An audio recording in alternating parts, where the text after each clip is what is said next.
Good morning, everybody. Hope you had a wonderful weekend. Thanks for being on the call today. So first thing I want to review with you is the American Legend MassMutual now has an 11.25% cap for purchases over 100,000, and that is locked in for 7 years. Oh, I'm sorry, 10.5 is locked in for 7 years. So this is a 1 year point to point, and this is a 1 year point to point, but it is locked in at 7 for 7 years, so they can't change that on you. So guys, I was happy when it was 8.5, is now at 10.25. They can't change that point to point for 7 years. So how many of your clients would love to get 10% a year with no downside protection on up years? Or with downside protection on up years and downside protection on down years. So guys, this I would be out shouting this off the mountaintops, man. This is awesome. Okay, what are the big short Michael Burry and Warren Buffett seeing that we aren't? The S&P 500 index is up nearly 17% year to date. NASDAQ composite is more than 30% higher. Again, this is a little bit, we had a hiccup here last week, but this is about 3 or 4 weeks ago, this article. Americans keep spending money. Unemployment is low. Federal Reserve may soon pause its painful interest rate hikes and its inflation rates steadily, albeit slowly, come down.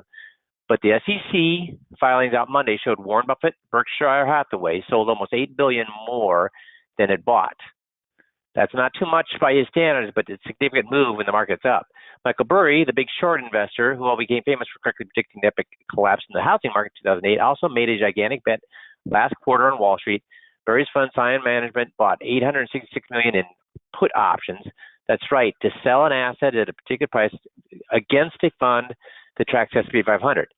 That's $739 million in put options against a fund that tracks the NASDAQ 100. Most fund managers seem to be less bearish on equities than these two. Bank of America released its August Global Fund Manager Survey Tuesday and found that money managers are feeling the least pessimistic about markets since February 2022. Their cash levels have also plunged from 5.3 to 4.8, meaning they're investing the money instead of holding it. So what do Buffett and Burry see that nobody else does? Well, here are the 4 things that might have smart investors running scared. China's economic meltdown. Have you all been following what's happening in China right now? Have you all been following what's happening in China? And I talked about this 5 years ago, that they were building these huge cities, ghost cities, that nobody lives in. See, guess what's been driving the Chinese economy for the last decade? It ain't building iPhones. It's the unbelievable building that they've done. What's happened to the birth rate in China? What's happened to the birth rate in China? They used to limit how many babies you can have. Now they're doing what? What do they do? That's right, John. What are they doing now? They're paying people to have babies. Why? Because they have all of this real estate developed and nobody's living in it. So what's happened to all these big real estate firms? They're collapsing. They're collapsing. And if China collapses, what's that going to do to the rest of the world? Does China have any effect on the rest of the world?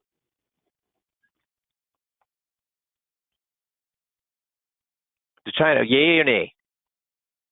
A little effect or a big effect? If China goes down, it's going to have a big effect, right? Russia-Ukraine's impact on inflation. Global inflation is finally coming down, but heightened geopolitical tensions threaten to raise food and oil prices across the globe. Russia's invasion of Ukraine continues to stoke fears of increased commodity prices, global economic instability, and uncertainty around security. Jamie Dimon has cited the ongoing war as his greatest concern on many occasions. Most recently, he told CNBC that the world is seeing serious levels of nuclear proliferation and nuclear blackmail. This level of geopolitical chaos, he said, hasn't been seen since World War II. The world's not that safe. U.S. economy is slowing down. Unemployment is low and inflation rates are steadily coming down, but U.S. economy is still showing signs of a slowdown. Shoppers have tightened their purse strings in the face of higher prices and borrowing costs, focusing on payments for necessities like groceries over discretionary payments like clothing and home improvements. These are signs that some retailers that demand has been weakening. Banks remain a quiet risk. Fears of contagion still exist around the regional banking crisis in March. Burry's fund is also getting out of its share in a number of regional banks. It sold 150 shares 150,000 shares of First Republic Bank, as well as holdings in Huntington Bank, PacWest, and Western Alliance. Big banks could be in hot water as well. Bank shares fell on Monday, again, this is a couple weeks ago, following reports that Fitch Ratings warned an additional downgrade of U.S. banking industry that could affect the ratings of several large American lenders. So let me ask you a question: if this is happening right now, are banks more or less likely to give out loans? Less likely to give out loans. And if they're less likely to give out loans, that does what to the economy? So these are all things that we get. So do we know what's going to happen? No, I have no clue what's going to happen. Yeah, you're right. Credit risk is a big problem too. Also, the fact that people are going to have to start paying their student loans again. These are all drags on the economy. So we do not know what's going to happen. Burry doesn't know. Buffett doesn't know. They think the market's going to go down. All those positive money managers, they don't know. They think the market's going to go up. So what do we need to do? We have at least a 50-50, but according to Kitces, we should have a what? 30-70. And again, when we've got this kind of a product out here, how many clients are going to be sad about this kind of lock-in amount? I mean, that's incredible. That's incredible. So the main topic today is, what can you do to help your clients to prevent identity and theft and fraud? So total Americans that lost money to scams. So scams are going up or going down? Up and up and up and up. So 2022, the Federal Trade Commission, a scammy snapshot. So number one was imposters. We'll talk about that quite a bit here. Online shopping, prizes, sweepstakes, investments, business and job opportunities. Losses to investment scams more than doubled. Holy cow, look at that. 2.4 million fraud reports, $8.8 billion lost, reported loss. The number of reports is down, the amount is up. Losses to business imposters soared. And what that means is, what does that mean? It means if people pretend that they're Amazon, they pretend that they're Federal Express, they pretend that they're companies, and people believe that. And guys, have you gotten these emails that look exactly like Amazon or exactly like Federal Express or UPS? Guess how easily that can fool people? Very. And then social media, highest overall reported losses. Phone calls, highest in person, highest per person reported losses in phone call scammers. So the number of reports and type. Now here's the thing. We used to be telling people, be afraid of identity theft. What's happening to identity theft compared to fraud? What should they be more afraid of, identity theft or fraud? Oh, you're right, John. The scams on people over 65 are the big ones. Yeah, fraud, so is the main thing at this point. So spam tests increased by 157% in 2002. You get texts like this: "Hello, James, your FedEx package with tracking code blah, blah, blah, blah, waiting for you. Set delivery prices. Contacts here." Have you seen these kind of things? And guys, how easy is it to be fooled by this? Scammers are impersonating Geek Squad, report impersonators scams that report fraud. But here's what it looks like. Does it look like it's coming from Geek Squad? Yeah. People are, a lot of you guys are saying you get them every week. Yes. The most impersonated brands in phishing scams. So Google's the most impersonated brand.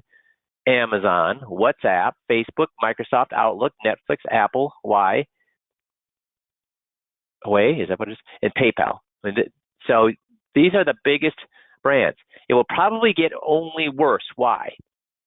Well, now these scammers are using what to create scams? They don't even have to work anymore. They're using AI. They're using AI for deep fakes, for text generation, for audio generation, for automated fraud, synthetic data, image generation. They're using AI. So the scams are only going to get worse. Top fraud types by total dollars lost is romance scams. Guys, my wife's mother-in-law, they found out afterwards, she lost her husband 5 years ago. and then ended up that she fell into one of these romance scams. And guys, she's 85 years old. 85 years old, fell for a romance scam that they wiped her out. Now, this is a lady who, if you talk to her, she's got her full faculties. She at parties, she's a life of the party. She's intelligent. So why does romance scams really nail, especially senior women?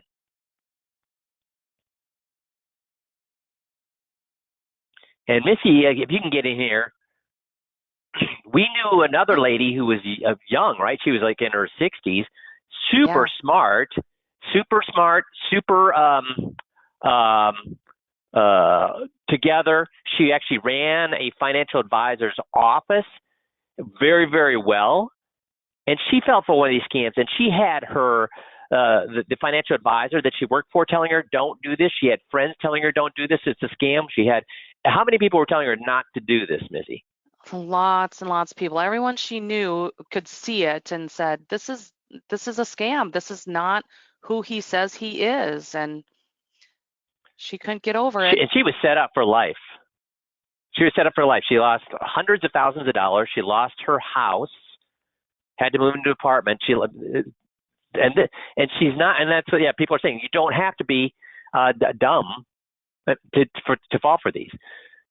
So that's two people that I know of. Anybody else on this call known somebody who's fallen for a romance scam? Yeas or nays?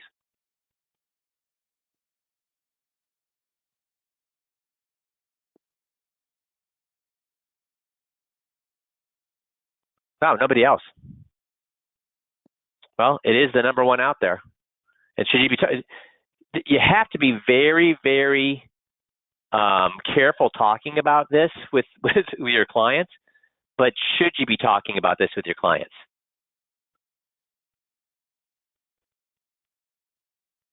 Yes.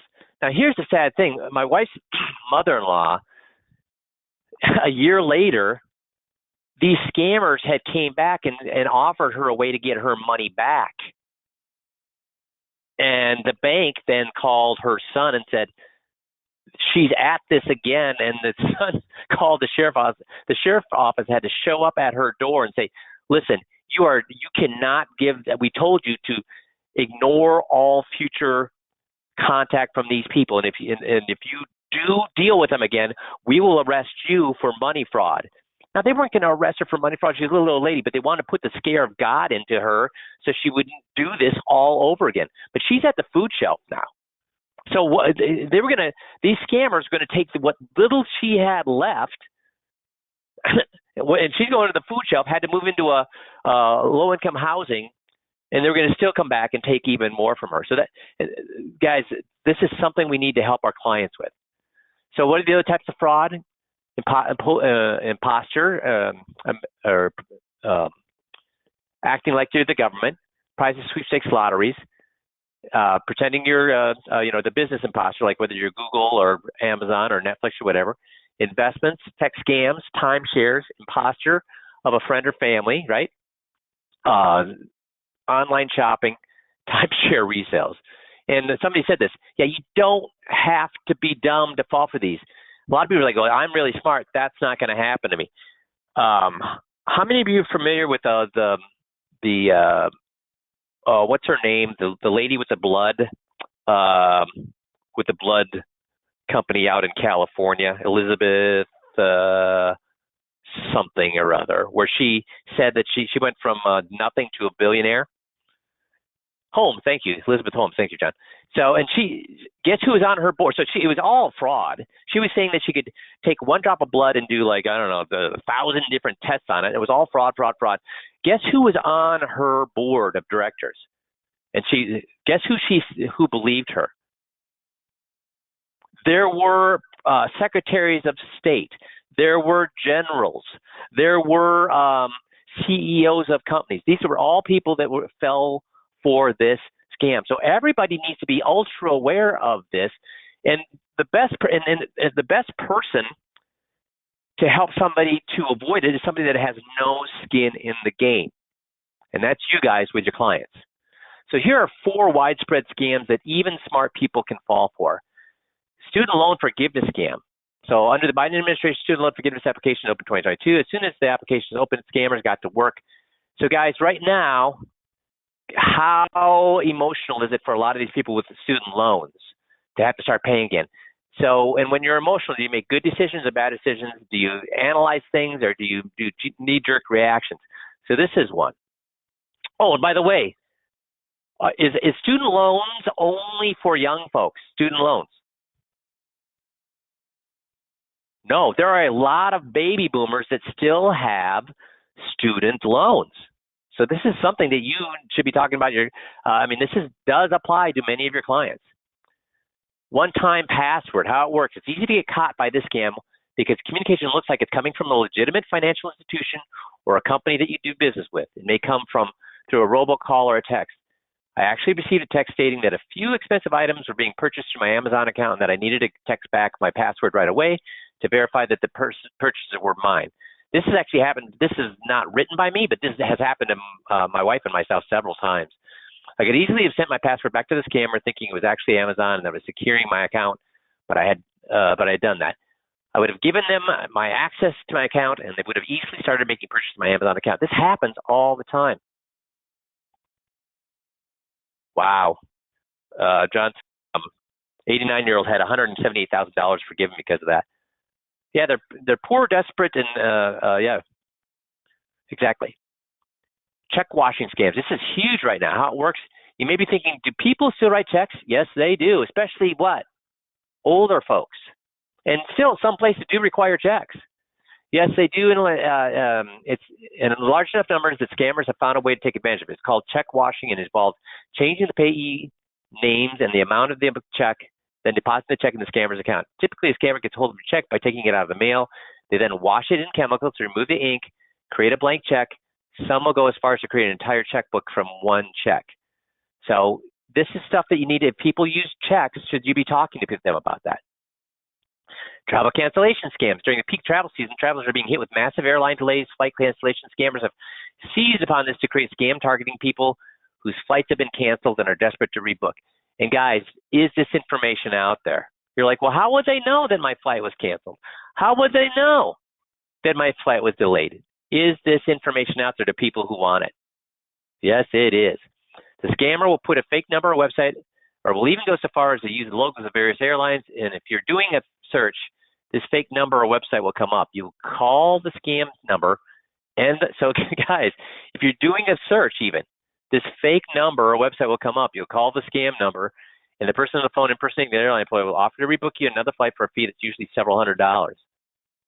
So how to protect yourself from getting scammed? Be skeptical. Right now, money scams are at all-time high. Scammers can create emails, spoof calls, make it look like they're coming from legitimate organizations.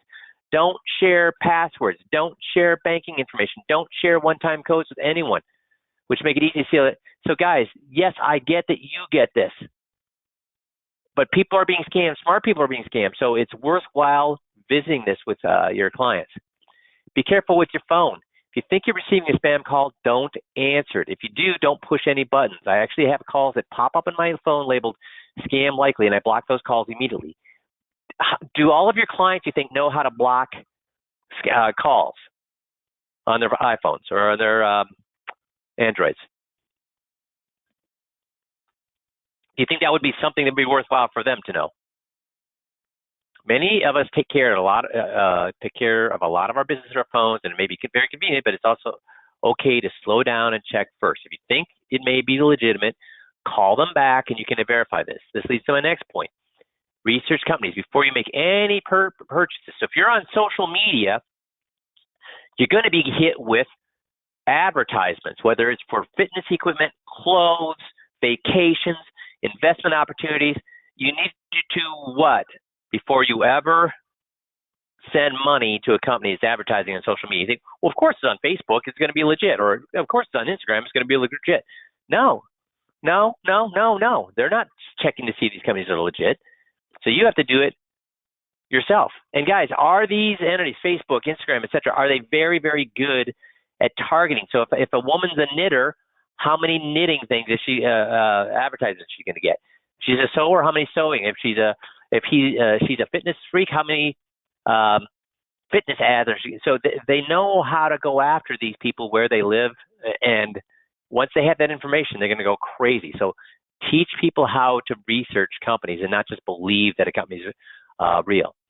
Don't rely on that Google search. Scammers can create phone numbers and even websites that are very real looking. Go directly to the company website and use the contact information listed there.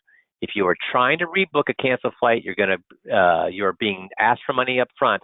That is a huge red flag. Confirm the URL before entering any information. Guys, when you look at that URL, how good are these guys getting? Like if I'm looking at the Amazon URL, will the scammers have Amazon in the URL?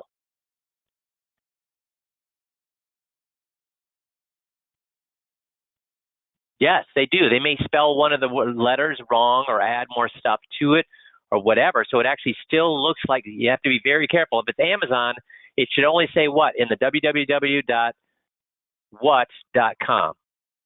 And Amazon should be what? Spelled correctly. So nothing but Amazon. So you teach people this stuff. They don't know how to do that. So what could you do with this information, guys? What could you do with this? Well, it already brings up a point. Just you can do a lunch and learn on this.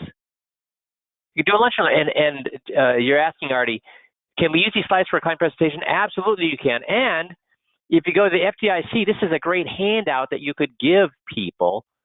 This is a great handout that you can give people, and you just get it from the FDIC. So they walk through all these scams. Do not open emails from people you don't know.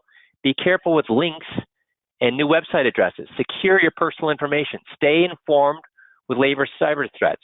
Then there's a link here. So you could actually create a fantastic presentation right off of this. Use strong passwords. How many of your clients are still use very weak passwords, do you think? A lot of them, because they don't want to have to remember things. Keep your software up to date. I mean, how many people don't keep are not doing updates on their Microsoft on a regular basis? Update operating systems on your electronic devices. Money mules. So they go through online dating, imposters, mortgage and foreclosure scams, ransomware. So guys, this little handout it'd be so easy to do a lunch and learn and just cover the information, and if you have internet access, just click into these different things, and you're going to have something that is extremely informative for your clients. And guess who they should bring with them? If it's a lunch and learn, do you think they'd be happy to bring a friend to something like this? Absolutely, they would. So that makes sense? And guys, you make your luck. So the more contacts you have, the more people you're getting in front of, the lucky you're going to get. And if they bring their friend, what's the likelihood that their financial advisor has gone through all this stuff with them? High or low? Low, exactly. So it's great to get in front of somebody with new information that shows that you're more than just somebody who's talking about their money. So does that make sense? I mean, is this a good idea for you guys to get offer a box lunch on a Thursday for lunch and just walk through all of these things with them? And are people concerned about scams? And people, especially retired people, are they concerned about scams and identity theft? They are. And for a free lunch, bring a friend, learn some stuff, get a free handout that helps them. That's a great way to get in front of people and provide value. You know what I would also do? If you're having this, I would also send it to your local paper that you're having these lunch and learn classes every Thursday for the month of October, or every Thursday for the month of November. And a lot of times those newspapers will put that in there as an event that's happening. We did that all the time. Look, especially if it's the little community papers, they're looking for these kind of things. So I'm not talking about your big city paper. I'm talking about the local community paper, and they have things happening. They'll put this as free advertising for you. Does that make sense? Coolio. Well, we've finished the 21-point checklist last week, so we've circled all the way around now to beginning the 21-point checklist script again. So we're talking about the introduction today. Talk about the introduction. So the introduction is designed to get them to say three things. First of all, say three things. It's designed to get them to understand three things. One is that we're not here to give them a solution. We're here to find out what they like and what they don't like about their current situation. Once we know what they don't like, then we can start providing values. And we're going to talk about that here in a second, why that's so important. We're also going to tell them how many things they've done well, pat them on the back, that they've worked, they've made great income, they put away a lot of money, they've created enough income to create good Social Security retirement income. They've lowered their debt. So these are all things they've done well. You want to start out by patting them on the back and say that we just have some areas of concern. Are we going to tell them the areas of concern are huge? Are we going to tell them that they're just simple things that are easy to fix? Huge and complicated, or are we going to tell them they're simple and easy to fix? Simple and easy to fix. So let's talk about why this especially is so important. See, at the end, how many of you at the end of a 20-point checklist does somebody say, well, what would some client ask you? Well, what would you recommend then? Has that ever happened to you where they say, well, what do you recommend then? They want to know if all these investments they're in are not good, they want to know, well, what investments are you going to recommend? Do you want to get into that conversation at the end of a 21-point checklist after you've been there for an hour and a half or 2 hours? No. There's only one thing that you're trying to accomplish at 21-point checklist, and that is to get them to hate their current guy. But if they ask you, well, what do you recommend? And then you avoid their question, what does that make them feel? See, when somebody asks you a direct question and you avoid the question, does that lead you to trust or distrust them? Distrust them. So when they say, well, what are you going to recommend? Well, we'll get to that. I really don't want to get into that today. Does that lend itself to trust or distrust if that's how I deal with it? It sounds like I'm avoiding the question when I do that. But here's the thing, there's certain words that we have knee-jerk reactions to. And one of those words is recall. Recall. For example, when you were in school and you were daydreaming, and then you came back to the real world and you asked the teacher a question, he's going to say, well, recall, we just talked about that a few minutes ago. And how does that make you feel when they say recall? Makes you feel what? Oh, I should have been paying better attention. Oh, they did cover this already. Oh, so we want to cover this up front where we're not going to give any recommendations up front. So if they ask us at the end, guess what I can say? If they ask us, well, what are you going to recommend? I say, oh, that's a great question. And we're going to want to get into that. But do you recall when we said at the beginning that what was today's meeting about? Was it about providing you solutions or about finding out what you like and what you don't like about your current situation? Oh, yeah, I do remember that. You remember we said that was important. Why? Because if I started to design lots of things for you, and it's things that you and design solutions for you about things you already like, I might start to do what? If I've got a lot of time and effort into me designing some terrific technique for you, but you already like your current situation, I'm thinking what? I put all this time and effort into it, I might as well what? Show it to you anyways, and then it's going to feel to you like I'm what? Trying to tell you something. So I save myself time and effort and save you stress and strain by not providing any solutions until you tell me what you like and what you don't like about your current situation. So today, did we find out what you like and what you don't like about your current situation? Yes, we did. So do you like where you're at right now? No, I do not. And why don't you? Well, because my guy's taking a bed. Okay, so now that I know that, guess what I'll do the next time we get together?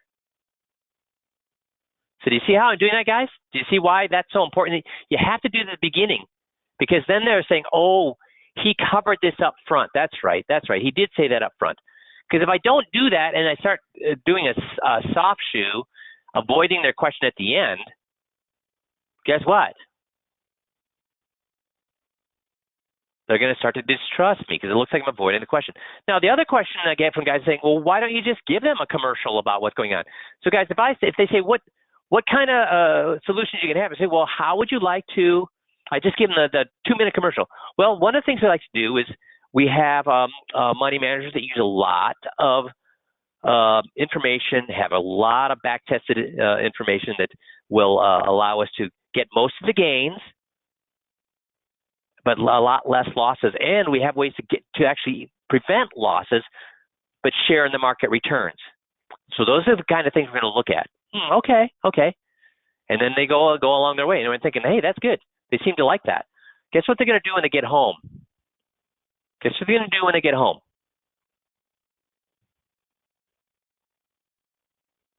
They're going to go to the computer and do what?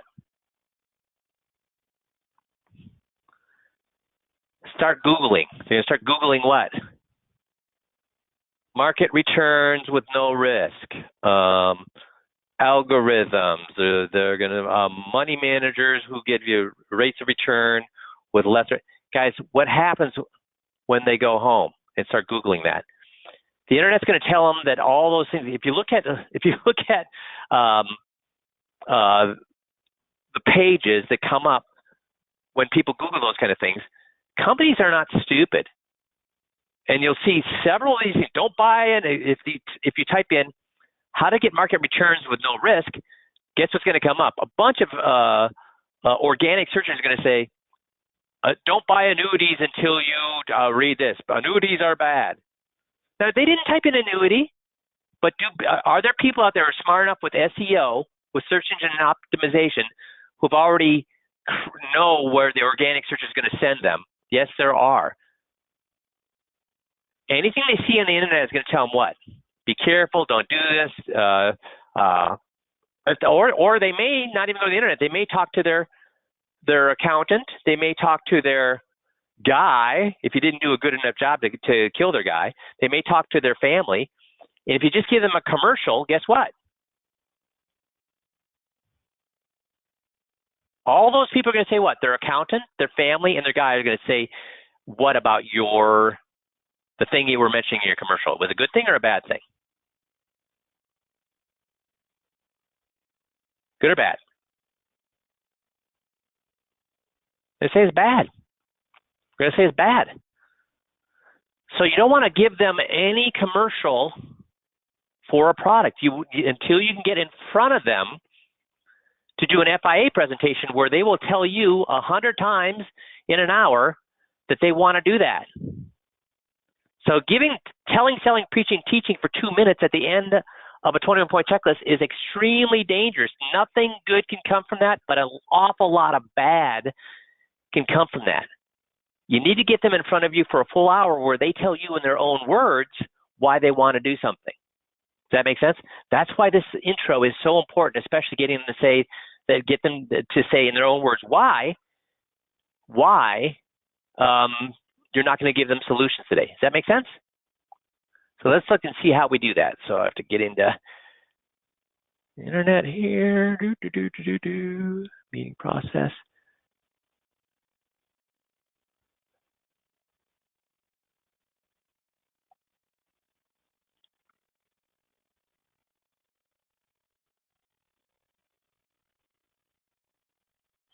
That's or your CYA report. Okay. So I've got yours here, and I'll have one here that we'll be going through. Okay. So the first thing I want to do is tell you that you've done many, many things well. And in fact, things that we would not be able to even help you with if you haven't done it yourself. For example, you've got great assets. Okay. You've built up a great income, and you've paid down your debt. So to the almost all of it, in fact. So those are things that I call heavy lifting. You've done all the heavy lifting. If you came to me and you hadn't done those three things, there's not really a lot I could do for you at this point because those are things that take decades to do. Okay. So congrats on that. Now, the rest that we want to cover is, for example, if you ever went shopping for a home and you walked in, it was the perfect gourmet kitchen, it was the perfect master bedroom, and the view was unbelievable, and both you and your wife were saying, wow, this is the house. would you just then go ahead and buy it, or would you get at least have a home inspection done first? Oh, I'm sure we'd have a home inspection. Yeah. So you love the house, but you want to make sure what isn't happening under the surface. There's no foundation issues or any cracks or anything like that. Yeah, foundation. So why am I using this analogy? Because right now, do they like their situation? Do they like that when they woke up this morning? Do they like their guy? Do they like the way he's performed for them? Yes, or they would have moved a long time ago. So on the surface, does it look like they're getting good rates of return, that he's done an okay job for them, that they're making money? On the surface, does it look pretty good to them? Yes, they're not, or they would have moved their money a long time ago. So that's the same thing with when I walk into a house. Everything might look great, but what? We get a home inspection just to make sure that there's not some cracks under the surface. So that's why we're using this analogy. Does that make sense? Electrical, plumbing, drainage, because those things could do what to a beautiful house over time? Oh, they could ruin it. They could ruin it. So you've built a beautiful house with your great assets, income, low debt. Today we're going to be doing kind of a home inspection report on your retirement to see if there's anything under the surface that maybe could erode that over time. Does that make sense? Yeah, that makes sense. And these are actually the things that we found on our home inspection report. Now, the nice thing about them is, guess what? Simple and easy to fix. So that's the great thing. You've done all the hard work. These are simple and easy to fix. Also, with a home inspection report, are you required to do those things, or can you choose? You know what? Maybe we'll do that next 3 or 4. If they say the deck needs some repair, do you need to get it right on that, or could you say, we can do that later? No, you can do it later. Yeah. So all of this is letting you know what the problems are, and then whose decision is whether you want to fix it or not. Then it's our decision. And that's So why am I doing that, guys? Why am I making that point? First of all, it's simple and easy. Do people want complicated, expensive fixes, or do they want simple and easy fixes? When do you scoot up on your seat when they're saying, hey, we could make your life a lot better? It's going to be a lot of hard work, a lot of complications. Or when they say, we make your life a lot better and it's simple, easy to do it. When do you scoot up on, when it's simple? The other thing I'm saying, what? Hey, just because I point these things out, you don't need to do them. Why am I doing that? This is a huge psychological principle that you have to give people what? Outs. Here's the example I give of that. If you're in a room and there's no doors and you're sitting in a chair, there's no doors at all. You're in this round room, no doors at all. How nervous are you?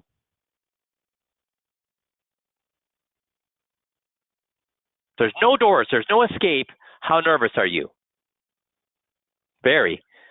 Now, the more doors I put in it, what happens to your anxiety? I put in one door, then another door, and then another door, and another big hole in the wall, another big hole in the wall, another big hole, it goes down. So by me saying, hey, just because we show you these things doesn't mean you have to do them. You can not do them. I'm doing what? I'm saying giving them a means of what? Escape. And when I give them a means of escape, what happens to their anxiety level? That's right, John, it lessens. It lessens. That's kind of how we're going to go today. We're going to look at these things, show you the problems, tell you what could happen. Are they immediate, or are they, in the future there'd be a problem? And then you decide at the end that what?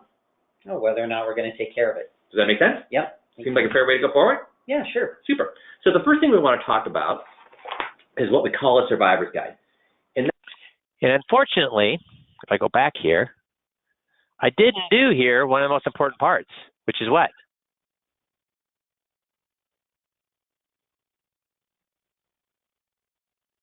What important part did I not cover there? So I'm going to go back.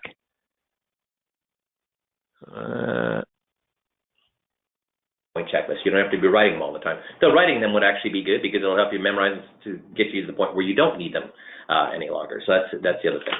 So we'll go ahead and get started.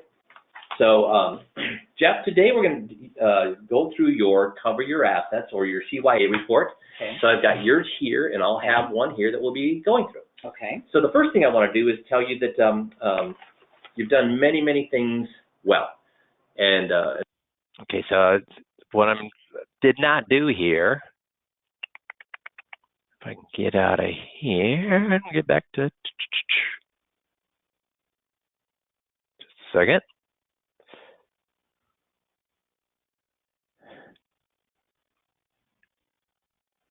Yeah, just a second. Sorry, guys.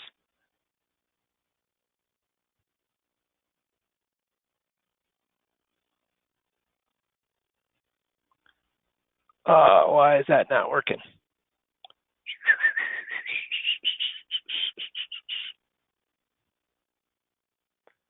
I'm sorry, guys. Well, I won't go back to the slide. That's just what I forgot to do is get them to say that what we're here to do today is find out what you like and what you don't like in your current situation. What you like and don't like in your current situation. Because do I have any clue what you like about your current situation, Mr. Client? Well, no, you wouldn't. Yeah, so here's the thing. I'm kind of a lazy guy. I don't want to create a whole bunch of solutions. And then at the end, you say, hey, I like every single thing that I'm doing. Well, then what would happen to all that work that I did up front? Because do you really want to see all sorts of solutions that I've come up with if you're great with everything that's happening right now? No. If you're happy with everything that's happening, you don't want to see my solutions. So I'm kind of a lazy guy. I don't even bother coming up with solutions until you tell me what you like and don't like. And then the stuff that you like, guess what? I don't come up with solutions to that. The stuff that you don't like, well, then I will come up with solutions to that. So at the end of the meeting today, will I have solutions or no solutions? You won't have solutions. And that's because why? Because you don't know what I like and don't like about my current situation. Exactly. Because I don't know what you like and don't like about your current situation. So what we want to do is go through what you have currently with a fine-tooth comb, and then you're going to tell me as we go through this what you like about your current situation and what you don't. At the end, once we have that information, then at that point I can disappear and start creating a solution. So guys, do you see why that's important? I didn't do this in the training video. So but do you see how important that could be at the end if they said, well, what do you recommend then? Yay or nay? Y or N?